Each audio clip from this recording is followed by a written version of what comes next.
Welcome back to Silent Service. My name is Will. You are on for episode 30. I'm joined by my dear mentor and friend, Matthew Demaro. And not only am I joined by Matt, but also our lovely guest, Mr. Kolbe Trovinger. How are you guys? Doing Colby's in the fantastic, Will. house.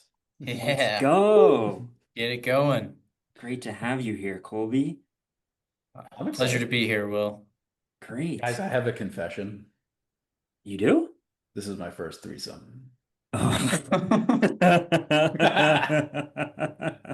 man. I was waiting for that banger to come out. That was There it good. was. Don't be nervous, Matt. I was Oh, really Matt. nervous my first time, Okay. but Okay, we'll guys. we'll walk you through this and we'll do this together. Don't you worry about a thing. Well, I'm excited. Maybe before we get into all the shenanigans that we have planned and prepared for today, maybe we should get into MEPS. So, We Will, you're should the host with the most. Why don't we start with you? we should totally get into maps. Let's see. Mentally, I'm feeling clear. Emotionally, I'm feeling inspired. Physically, a little bit slow. Legs are definitely sore from running and biking, stuff like that. Spiritually, I'm feeling creative though. Definitely feeling creative is the word. What about you, Awesome. Matthew? It's a good day for you today. Great day for me today. Good. Mentally, I am feeling a little perplexed based upon a conversation I had with someone earlier today. Maybe we'll circle back to it, but like every once in a while, have you ever given someone advice where you know, like emphatically, this is what they need, like this is will help them, and yet they just like don't do it? Yeah. That's like what happened earlier, so that's why I'm feeling a little perplexed, but I think I'll move on and get past it. Emotionally, I'm feeling calm. Physically, feel great. And spiritually, I feel supported. Well, good. So it's a Good. good day. Good day today. I'm glad. Nice How short about you, week. Colby? I gotta know Colby real quick. Yeah, MEPS for me mentally, I think I'm feeling charged. And I say I charged because I've been hard on myself the past couple of days, and I'm flipping a switch, I think. Disciplined. Emotionally, I would also say I'm falling into that charged category. And I might surprise you here because physically I'm also feeling charged. And spiritually, guess what? You guessed it, charged. I'm just feeling charged across the board today, guys. What's your battery So, percentage on your phone? ooh, let me see. Is it charged? Charged. Ooh. Let's go. Wow, he's in the green. Oh yeah. Let's Cool. All go. right. Well, that's a first. It will also be the last. So, Will, we have a new rule. There cannot be the same word repeated twice in MEPS. We'll let it slide this time. We But will. for all of our future guests, you can't repeat the same word. But I love the At theme. least I Charge stand on, out. baby. No, Colby, you gave me a really good laugh there. I so appreciate that. Because that was the first and only time you've already gone down in silent service history, so kudos to you, Mr. Trovinger. What are you gonna do to set yourself apart, even if it's wrong? Yeah, That's it. You can only make a first impression once, right? That's right. yeah, yeah. But wait, before I get into the topic of this episode, Matt, you can lead a horse to water, but you can't make him drink. It sounds like you were going through one of those battles, correct? Well, yeah. Well, the answer is like yes and no to that. I mean, if the conditions are right, right, I lead a horse to water in the desert. I've deprived him of water, for 10 days. I make, the sun incredibly unbearable. Like I'll get that horse a drink. But in life, you can't necessarily change someone's circumstances to be able to help persuade them to do what's in their best interest. And that's why I was perplexed. I was giving this individual very specific guidance on what to do to improve his current position. And he was just like, yeah, I just don't want to. Like, I'm just not interested. It's Okay. just frustrating. Like, it's just frustrating to me when someone has the clear ability to improve their life or their financial position in life, and yet there's just no like personal care, about their life. And Right. it like shame on me for caring more about someone else than they care about themselves. But like it's just what happens from time to time. Hmm. That's a super tough battle, and hopefully we can bring that person to a better solution than what he's thinking right now in the future. But nonetheless, Colby. The reason that you're here on Silent Service is because I believe and know for a fact that you are a highly intelligent, ambitious person. For the audience that doesn't know you, you're a former football player, you're the youngest dad that I know, you're a dear friend of the show, and you're someone that understands, whether you know it or not, that the only two things you control are your attitude and your effort. Two things that I say all the time. Actually, in high school, I wrote them on my basketball shoes. I saw some pro do that, and I was like, I want to do that. But so the title of this episode is How to Not Be So Hard on Yourself. And I wanted to talk about this with the two of you because yesterday, Matt, you and I were talking about this topic. I happen to be somebody that is really hard on myself. And it's just the reality of who I am. In preparation for this episode, I had a chance to go over a gratitude journal from 4 years ago. And it's crazy because in my entries, I'm so hard on myself. And about an hour ago, Colby, you and I had a conversation to talk about this very subject. You happen to be rather hard on yourself as well, correct? Absolutely. I would agree. I did say that to you, and I think that a lot of people tend to be hard on themselves, and there's certain extents where you should be, and certain extents where you need to assess whether you should be.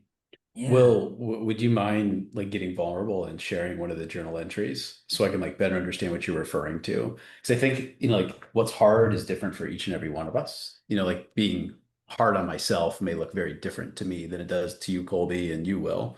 So like I'm just curious to better understand like what you're referring to when you're like, yeah, I'm hard on myself.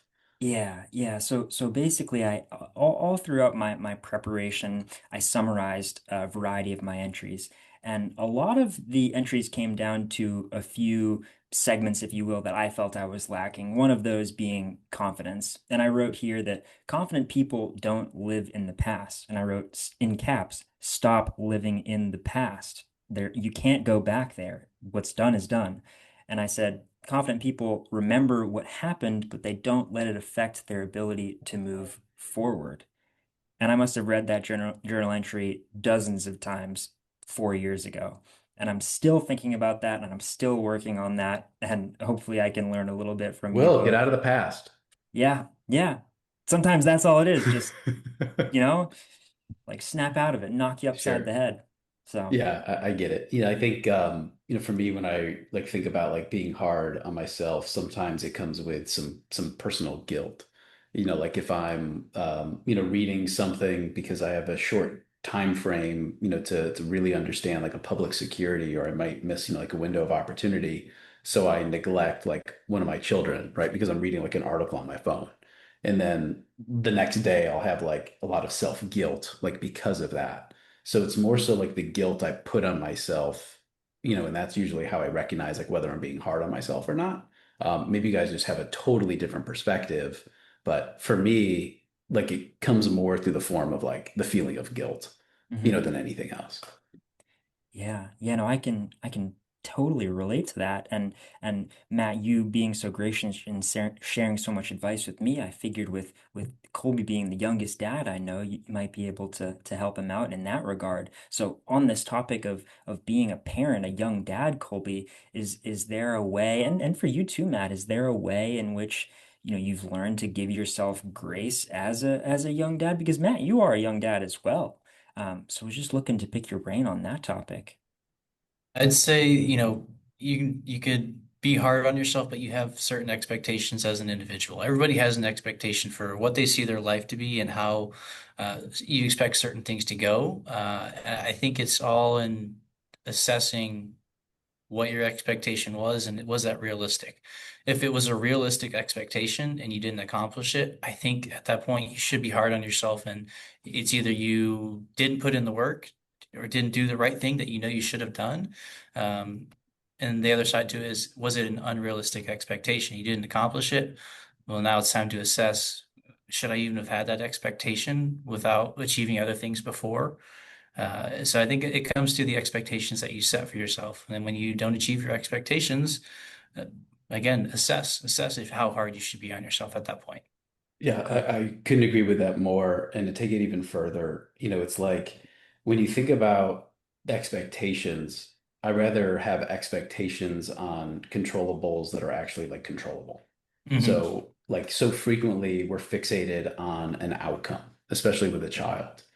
Yet the outcome can be determined by so many variables that are outside of someone's control. So, what has helped me is to focus on the things that can be controlled, whether that's the amount of work ethic involved, to Colby's point, whether it's about, planning this or that. So, I tend to think about what is controllable, and I attempt to do as best as I can. I'm not very good at it, but detaching from the outcome. And again, focusing more so on the work, like trying your hardest, Hmm. giving one's best is Right. more, where I attempt to reframe like the constructs in my mind. But what was the original question that you asked? You asked something about, I know young dad was a part of it, but like, what was the specific question you asked? Is there a way, one way in particular, you've learned to give yourself grace as a young dad? If Okay. Okay. Yeah. Expectation management. It's like mhm, Colby hit it, I think to have unrealistic expectations, when reality doesn't meet expectation, one gets frustrated. And then, like you're banging your head against the wall. Why isn't this working? And generally speaking, we're focused on the wrong thing. right, right. I think real quick, want to bring it back to something you said in the very beginning. It all revolves around the attitude that you're going to have relating to that and the effort that you put in. And you said there's two controllables, and it's attitude and effort. And it's funny you say that because I grew up on those principles as well with sports. And I actually am coaching a baseball team, a 13U baseball team with my brother right now. And that's a point of emphasis. What can we control? Whoa, And surprisingly, one person did know that answer. I didn't expect them to, but one young man on that team did know that answer, and that's something that we always come back to when it's necessary. When they're not doing the right thing, or they're not having the right attitude, it comes back to that conversation. What can we control when things don't go our way? right, right. I mean, for me, in my personal life, and professional life too. I'm so hard on myself to the point where if I could be and totally drained from say working 12 hours or something, both professionally and attempting to make myself better outside of work, I'll finish up and always think that I could do more. And then I'll listen to a book or read a book and hear that somebody is going about their nightlife and figuring out how much sleep they actually need, going from 8 hours to 6 hours, 4 hours to see how little sleep they can live on. And then I'm like, well, I haven't been doing that. Does that mean I've been doing the best that I can? I guess not. So that's really how my mind works. And I don't think it's very good for me. But I just wanted to share a little bit about the way that my brain works. I don't know if you can relate. I think we both can relate because like there are Yeah. things that are obviously super appealing to me as an individual and things that like are like complete opposite. Yeah. So, like it just depends upon like who you are, the things that you like, the things that you like want your life to be about. Like someone who likes fitness, who experiences joy and happiness through like physical activity is not going to help bring joy to someone who is not a physical, human being, if you know Yeah. what I mean. Mhm. Yeah. It's a nice way of putting it, Matt. Is that or like morbidly obese? So, like Yeah. it is what it is. Yeah. Yeah. Yeah. My mind's racing right now, and now I'm thinking about the gym and just out of I can cut this if need be, but when you guys see massive people at the gym doing bicep curls, do you have the same thought where my mind goes straight to why are you not on the incline treadmill doing that? Like why are you trying to gain muscle mass when your body just needs to lose fat? I don't personally. I've, perhaps have done too much um uh, menteeing. I don't know what the right word is, like too much learning from different people, like Alex Hormozy as an example, to be like, what does that guy with what he's doing with his life, his body, like have anything to do with you? Like, why are you even thinking about that guy? Like, that guy owns you. He owns a spot in your mind right now, Rent free. Yeah. right? Yeah. Completely rent free. Yeah. So, like, for me, it's like, good for that guy. Like if that's what that guy likes, like good for him, right? Mhm. He's getting what he likes. He has the life he wants, or he's got the physique he wants. Like good for him. Right. I try my best not to cast judgment, but Okay. I do fail all the time, Well, I just especially, yeah, please. I just failed. So thank you for putting me in my place there. Oh, I fail It's all the time. better that they're there than not there. All I the time. mean, That's kind of what Whenever I I was going to pass say a is at fast food least he's place. there. Well, at least he made it to the gym. That's yeah, Correct. step one. he's doing Yeah, That better than is everybody that's on the couch. Yeah, true. absolutely. True. Well, for him, right? yeah, yeah. And that's what matters. Hmm.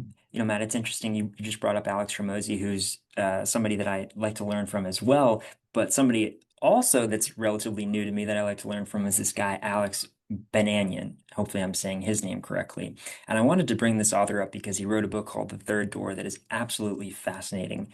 And Colby, I think you might just read it here in the next couple of days now that I've shared this Yep. with you. But reading and learning, essentially, to him, are the blueprints to creating the lives that we want.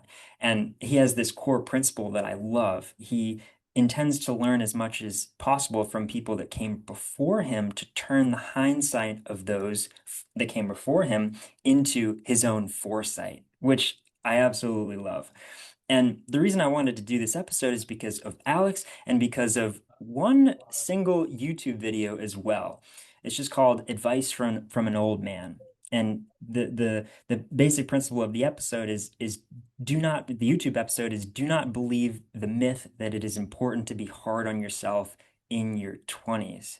And so this guy really put me in my place and I wanted to talk some more about it. So my question for you guys is how do you guys balance learning from the past without turning it into self-criticism? Is it something as simple as, oh, I didn't know what I didn't know? Or how do you guys wrap your heads around that? I personally think it's more pattern recognition and it's like understanding did you learn something or not? Hmm. If I ring this bell, you come over, Will, and I hit you. How many times do I have to ring this bell before you stop running over to me? Hopefully no more than once. Right? Because then you've learned it. Yeah. So I think most of us, like as we've learned from different failures, challenges, challenging circumstances in the past, it's more quick pattern recognition. Like, Hmm. up, I've seen this before. I've seen this Hmm. before. And it's stopping to recognize that pattern recognition, running a quick analysis and then making a decision, hopefully that's not the same as the one you made in the past that led to a failure. Right. Right. Makes a lot of sense to me. I don't think But he could have said it any better. I think one thing is that there's certain points in your life where you're going to notice those things a lot faster. You're going to be more keen to notice them a lot faster than other times in your life.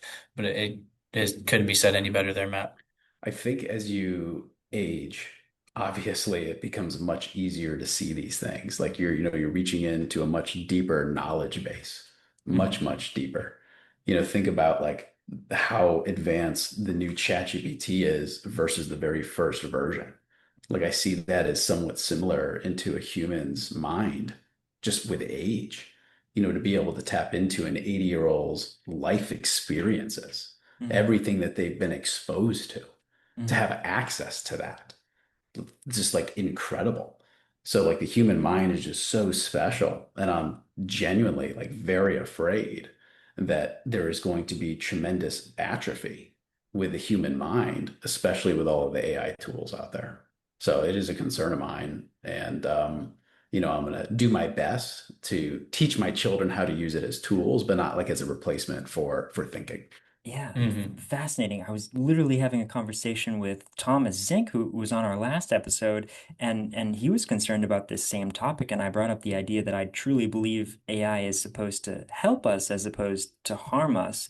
But then by the same token, I told him that I'd much rather be here and now out of high school and college than in there, high school and college with ChatGPT, because I don't think I would have learned nearly as much. Is that something you guys worry about with your own kids, if you don't mind me asking?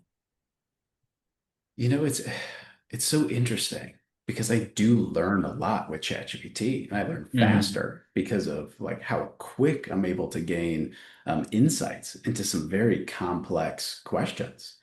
So for me, it's accelerated the rate of learning, but I'm not using it as a replacement to learn.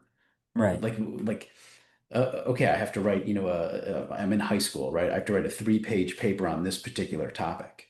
Like it's super easy just to plug that into ChatGPT, have it done within 5 minutes. Right. But then like the student's not even reading the paper that they're then submitting. Yeah, It's just like fake. It's not even real. It's like, why even bother doing? or they're uploading it to another site that makes sure the teacher doesn't know it was AI. You could simply say, put it in my words once ChatGPT gets to know you, right? Right. Right. So, But, for those that are willing to do the work, they are gaining valuable skills that will pay dividends into the future. mhm, And if someone wants to take a shortcut, that's fine. They'll just learn that there will be ramifications to deal with later in life. mhm, Like this is a very simple, simple concept. Do you want life to be hard when you're young, so it's easy when you're old? Or do you want life to be easy when you're young and it will be tremendously difficult when you're old? It is a choice that each and every one of us gets to make. And I, similar to you two, made the choice that I would prefer life to be hard young. I don't want a hard life when I'm old. I'm going to have enough ailments and like physical challenges to deal with. So I'd rather deal with a hard life now and have a very, very sweet life, in my golden years. Just a where personal philosophy. I really There's do. something that I go by, and it's nothing easy is ever good. Nothing easy ever is ever good is what I tell myself often. If it's too easy to get, then it's probably not good. It may be good short term, but long term it's not. Yeah. Mhm. Yeah. It's Or true. nothing easy is worth having, right? Right. Yeah, fascinating, fascinating.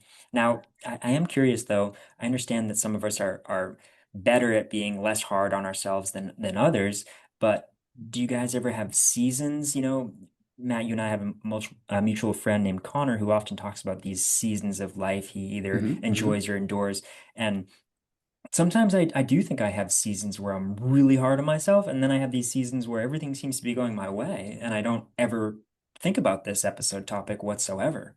So, um, luckily, I'm not really in that season right now, but I suppose something that I do when I am struggling with this is I just get deeper in terms of my sense of faith. I read Jesus Calling several times a day. I spend more time in prayer. Is that something that you guys enjoy or not really? If there's seasons of life where you're harder on yourself or not, I think it depends on what's going on in your life. When you have a lot of stuff going on in your life, you're going to be more critical of yourself. You tend to be more critical of yourself, at least for me.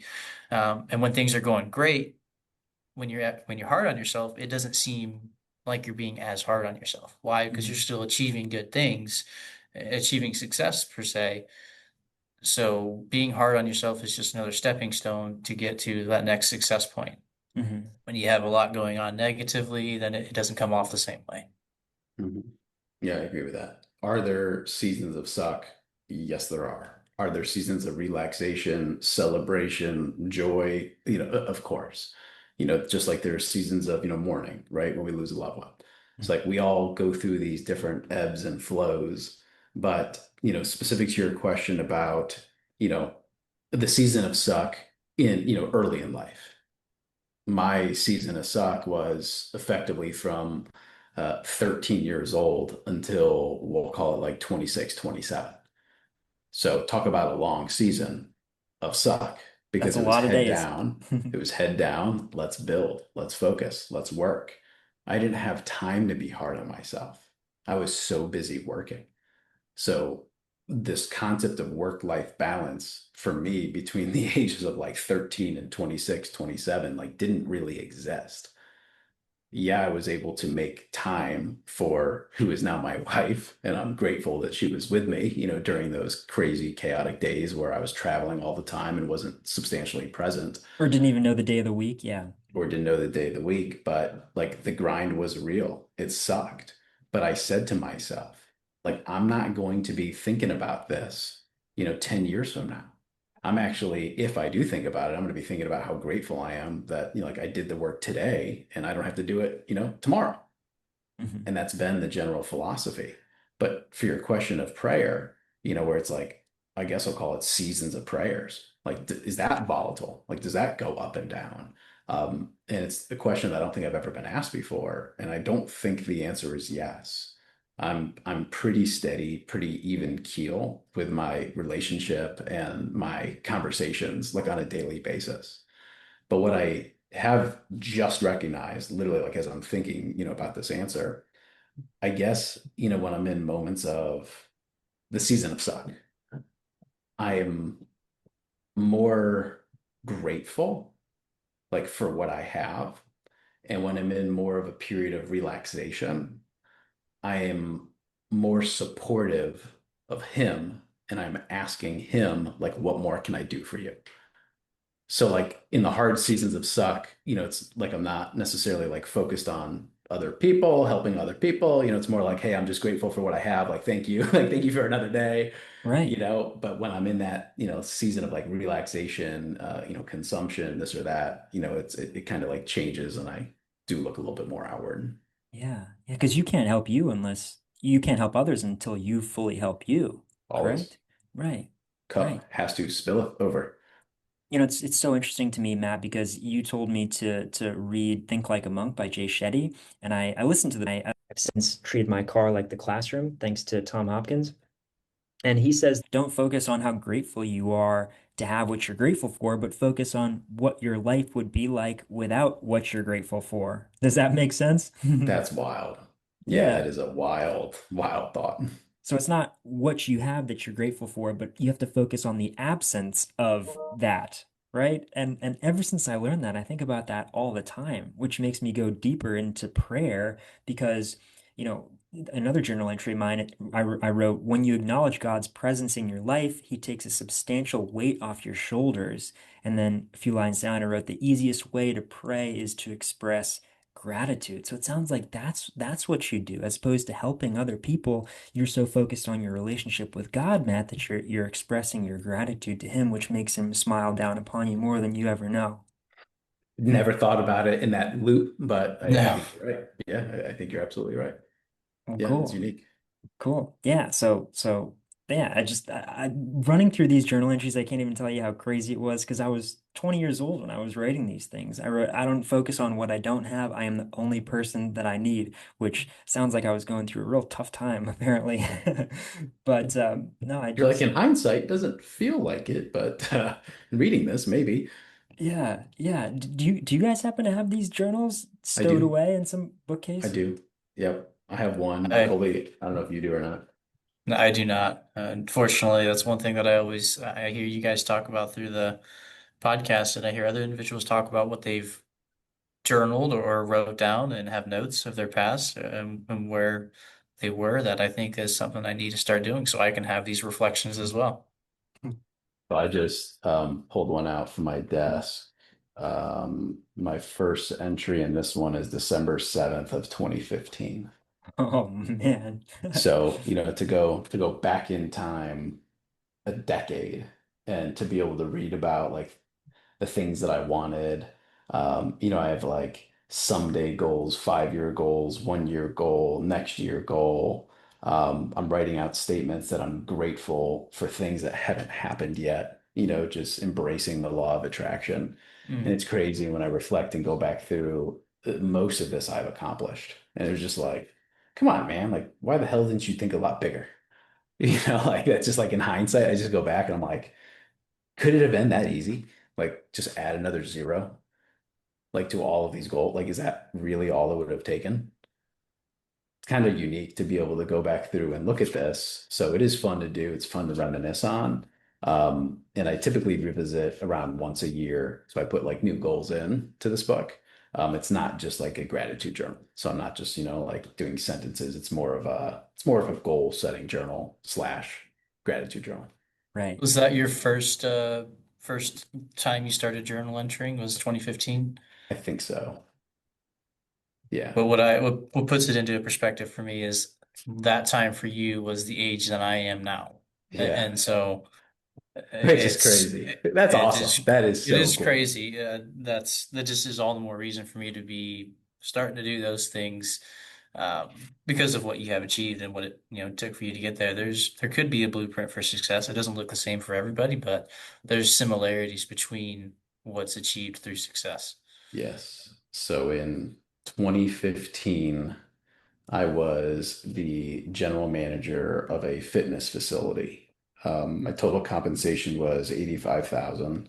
as a salary, nothing to scoff at, out of school, as a salary, especially in 2015. I had no equity. I didn't necessarily have a path to be able to earn, millions of dollars. Didn't know like exactly where like great financial security would come from. But you can clearly tell as you see these, like the level of ambition that I had. So like I'm happy to share this with you guys so you can, take a look at what some of this looked like. Colby, you specifically will like to see a lot of what some of these notes I was look going to like. ask you if I could take a peek at it. Yes, yeah, you're more than welcome to. But it's funny, like even like I even took, for anyone on the camera, I even took like a business card where you can see like my title. Yeah, CEO. I crossed out my title and I penned in CEO because that's the role that I wanted, right? That's awesome. It was like any company that I'm with, like I absolutely want to be at the top of it. So that Hmm. was my goal at the time. But it's interesting how goals change as you change as an individual, as you have different life experiences, as you obtain a family, as you achieve financial success. Like desires just change, and it's hard to believe that that's true until you experience it. Like really, really, really hard. In fact, I saw a video yesterday of Will Smith, like the actor Will Smith, like Fresh Prince and all that. And he was describing this video, and I'll find it for you so you can post it on the Silent Service, Instagram and TikTok. But in here, he was saying that like people hit rock bottom like one of two ways. You can hit rock bottom by the bottom, like going the bottom, but you can also reach rock bottom by climbing up so high that you just fall off the cliff. So climbing up so high, as in like you've achieved the financial success, you've climbed the mountain of success, and you realize at the top there is nothing there, nothing. Hmm. And then you just go through this, oh gosh, like what's the point of life? Right? Like I thought it was this, it's not. And then you move into like this pit of despair.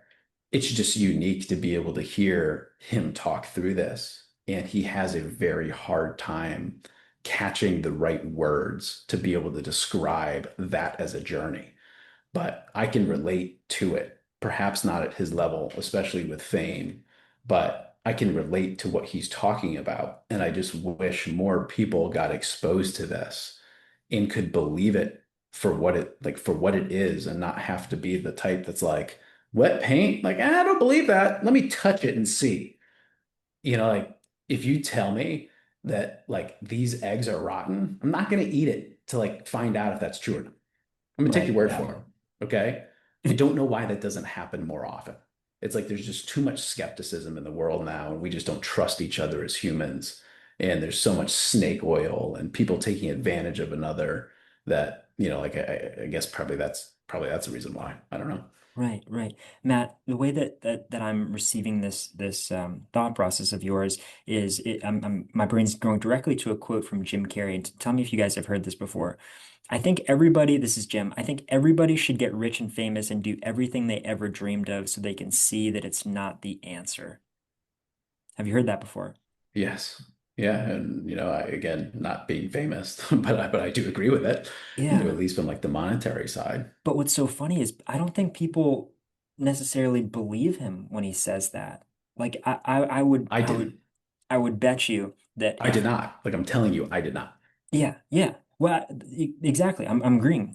I bet you if Jim Carrey put that on his personal Instagram account, the comments would be flooded with "you're full of Yeah, blank." You know easy what I for you to mean? say, easy for someone to say who's rich, easy for you Yeah. to say, white male privilege. Yeah, of course. Like, right? Easy, easy, easy, easy. Right, right. It's just, you mentioned the silent service Instagram and TikTok. It's funny, and I'm so grateful for the people that do appreciate some of those sentiments, but the vast majority of people are extremely negative. They think that's so stupid, you know? Just yesterday, I saw a story on Twitter, X, that was about Howard Schultz and Starbucks and how he needed, Bill Gates Sr. to help him. I know we briefly touched upon that in the past. In the comments, the amount of people that were just ripping Bill Gates to shreds because his family has generational wealth. His mom or his aunt was like one of the Federal Reserve governors and this and that. And it's just like he didn't, build this from nothing. Like this was all, set up for him. It's just like so beyond insulting to Yeah. think that like anyone could just create a multi-trillion dollar organization because their family, has connections or comes from money. Right. It's Yet like they're just so myopic in thinking, it's insulting. they're the ones sitting at home writing that comment, not realizing that Bill Gates and Paul Allen went to the University of Washington when they were in high school, stayed Right. up all night consistently to code to sell a product to somebody that they didn't even Yeah, have, it didn't exist. I know. flew to New Mexico to write the code, and then only realized it worked when they actually did it in front of the person that wanted to buy the software. Sorry. But no, mommy and daddy gave it to him. Nobody You ever know, sees what you do in the dark. no, that's Yes. it. That's That's None. what silent matters, service, what you bro. do in the dark. Yeah. Zero. It's all, what you do in the darkness, that matters. And everyone's life is a direct reflection of all of their historical actions. Yeah, some of us were dealt, bad hands, whether it be, shit parents or, bad, luck with whatever, health, we're all different in terms of life experiences that we have. But at the end of the day, being grateful for what we have and being alive and being here in America, like the opportunities that we have available to ourselves, like are just unlike, anyone else in third world. I mean, like it's just unbelievable. Yeah, yeah. To be who we are, the way that we look, to be in this country, it's yeah. But Colby, on this topic, we talked about journals and maybe Matt and I we've touched on this idea of the gratitude rock from The Secret. Um, within the context of your family and your day-to-day life, do you happen to have a gratitude practice? Maybe it's just the worship you do at Hope Church, if I'm not mistaken, correct? Grace, yeah, Grace Grace, Church. Grace definitely plays a part in it. We do listen to a lot of worship at home. My wife will just throw it on, and my daughter Olive, she'll sing it all through the house, and she'll sing it on a daily basis too. And I think that's one of the biggest things. I don't have anything specific because that is what's specific because it's so constant. Whether it's my wife putting it on or my daughter Olive singing it, and I tend to try to soak in those moments because I don't always realize how important it is that she's seeing those on her own. I'd say those ones have the biggest impact as far as gratitude and what it really means. Mhm. Yeah, so it's awesome. Abigail, your lovely wife is doing the most to ensure that you guys are as faithful as possible so that Olive can and your other daughter can grow up to be great stewards of our faith too, right? Absolutely, of course. That's And she does amazing. a phenomenal job. All of them do a phenomenal job. Yeah, yeah. Shout out to both of your lovely wives. Now, just a little bit ago, Kobe, you and I were chatting about an idea. It has to do with the concept of baggage, right? And we touched on earlier, Matt, you can't help somebody unless you've properly helped yourself. So I had a question for you, Matt. Is there a particular and Colby too, please, if you've had some thoughts since we had a chance to talk about this. But how exactly do you interact, if you do, with people you believe to have substantial baggage? Because at least for me, I tend to get softer when I'm being as empathetic as I need to be when talking to somebody that may have gone through something extremely traumatic. So would love to hear some insight if you're following me there. I mean, this is selfish. It's not necessarily appealing, but I do my best to avoid those people. Okay. I so Like appreciate the I honesty. just whatever I can to avoid, like a just an energy vampire.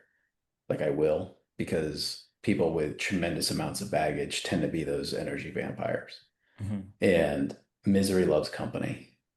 And I'm not a miserable person. So like I'm probably not the right person to provide, a miserable person with company. Like I'm the opposite. I'm the one that's gonna be like, well, you haven't looked at this, you haven't tried this, you haven't tried that. Like, of course, right? Of course, this is why it's not working. You're not doing enough.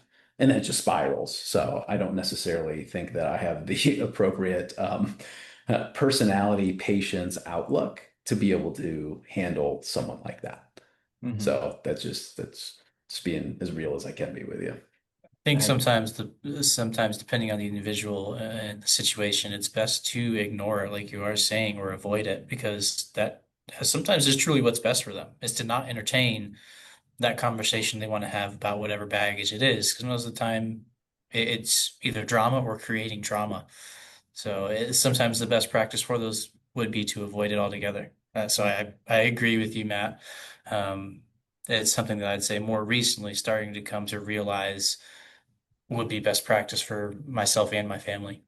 Yeah. Funny. So Tom Hopkins has a specific tactic for when this happens, especially within the workplace.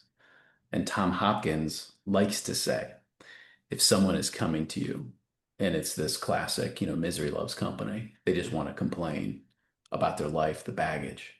All you have to do real loud, you only have to do it one time. They're not going to approach you again.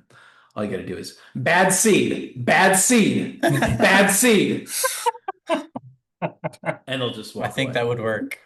So that's classic Tom Hopkins for you. It's what's That's been taught in the 80s, the 90s.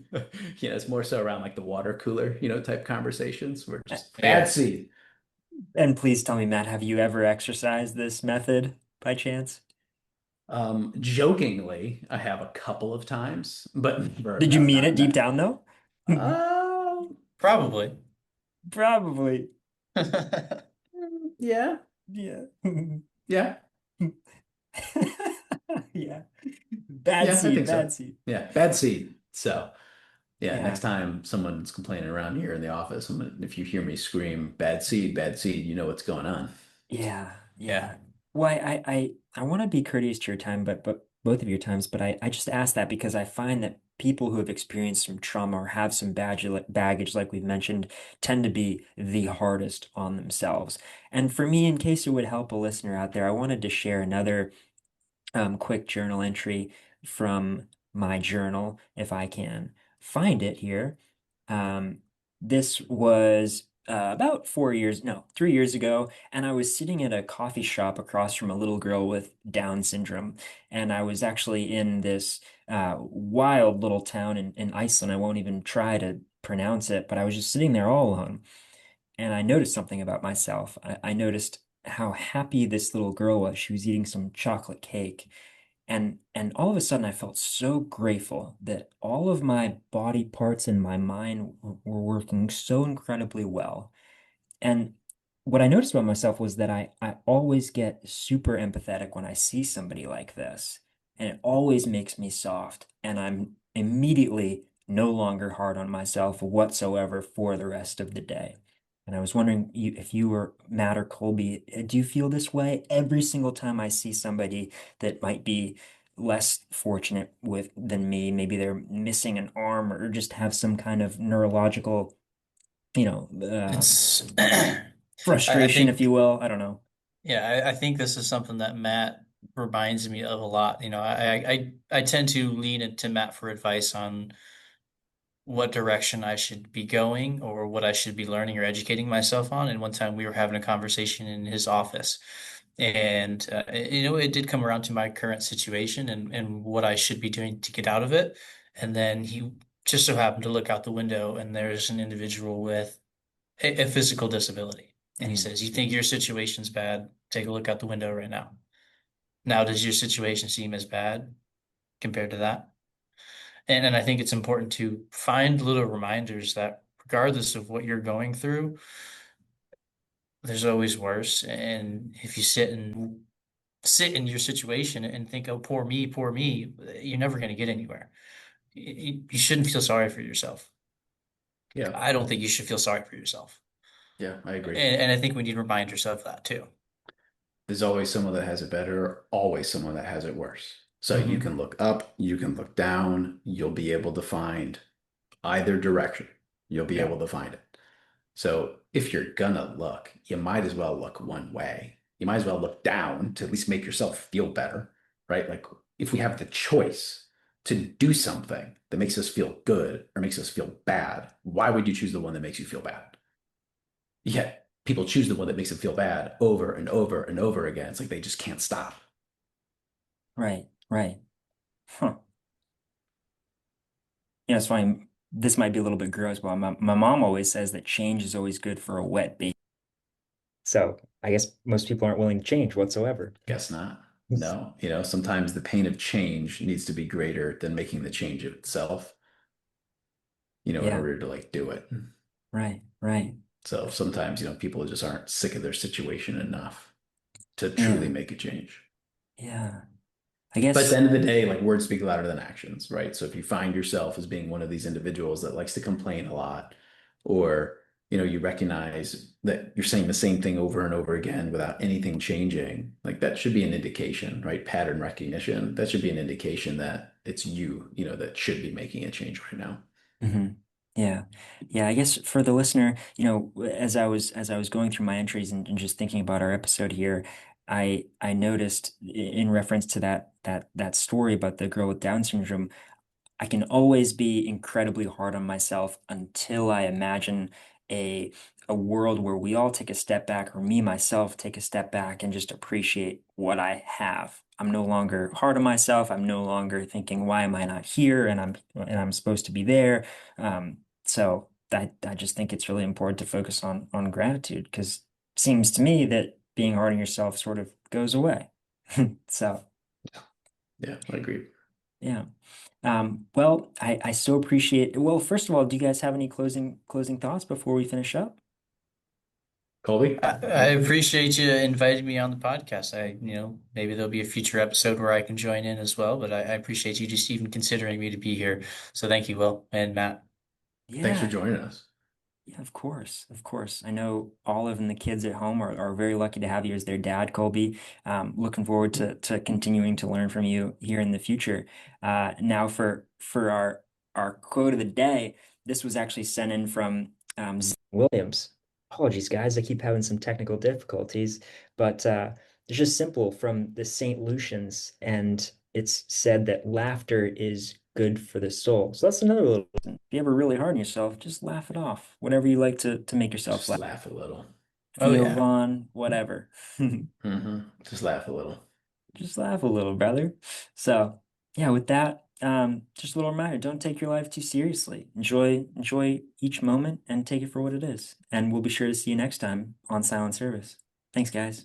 See you. Thank you. See ya.